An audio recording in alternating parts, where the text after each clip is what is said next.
Oh, I'm sorry. Still recovering from the Jenkinson's Halloween party, so and my phone is text messaging. Can you guys hang on a second here? This has been a very busy. Okay, never mind. That person can wait. It wasn't my mother, so never mind. Hi, Week 8 recap of the Matt Knight Fantasy Football Extravaganza. I am Matt Knight.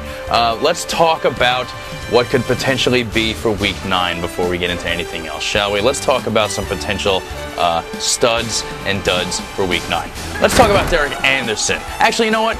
Take that away. I don't want to talk about Derek Anderson yet. Let's talk about Super Bowl 41 and a half. Let's talk about Patriots versus Colts, because anybody in this game right here, anybody, could be used on your fantasy team. As a matter of fact, I would load up everybody from this game, whether it's on the Patriots, whether it's on the Colts, load them up on your team this week, because there's a possibility that the final score might be 137 to 136. It's a very strong possibility. There's just going to be a ton of offense.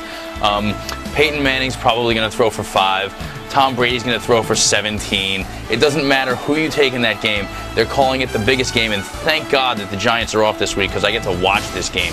Patriots-Colts. Now, here's the thing about it, is that the Indianapolis Colts are at home, and they're a 5.5-point underdog, which means that on a neutral site, the Patriots are an 8.5-point favorite, and if it was in New England, it's an 11.5-point favorite. So this is how much that they really think that New England is going to be a monster this year. There is the possibility for the 16-0 season. There is a possibility that Tom Brady's going to break Peyton Manning's touchdown record.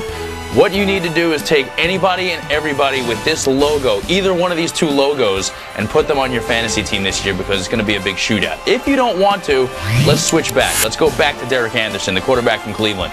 Ever since he came in for Charlie Fry, he has been the man. Everybody thought that they were going to go with Brady Quinn, but Derek Anderson's been lighting it up. He's the best quarterback not named Tom Brady or Peyton Manning right now.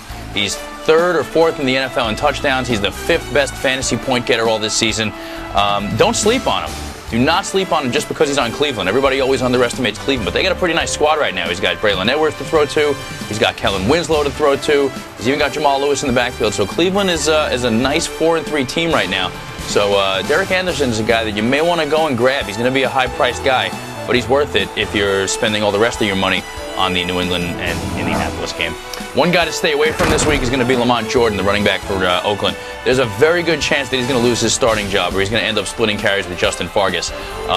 He came in, he had 3 monstrous weeks to start off the season, and then ever since then, it's been nothing, absolutely nothing. His last 3 performances, no touchdowns, less than 100 yards combined for the 3 games. So if you were sticking with Lamont Jordan, you had him in your lineup, there's a very good possibility that he's going to end up splitting carries, or it's just not going to be his job anymore.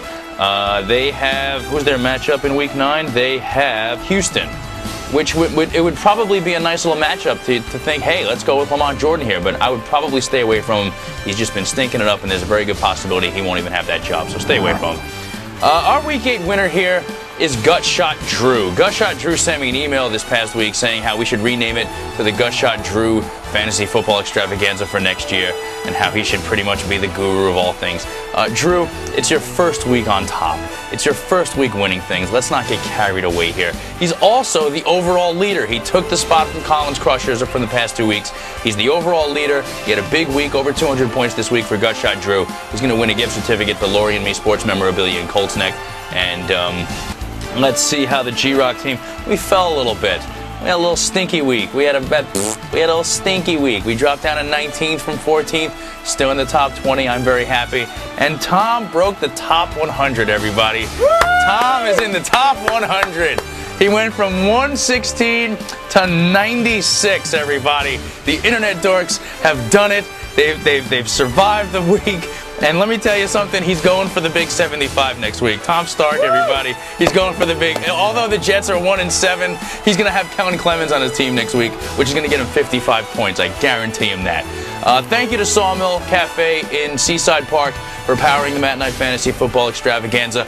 Will I break the top 15? Will Tom stay in the top 100? We'll find out after Week 9, and I'll see you guys then.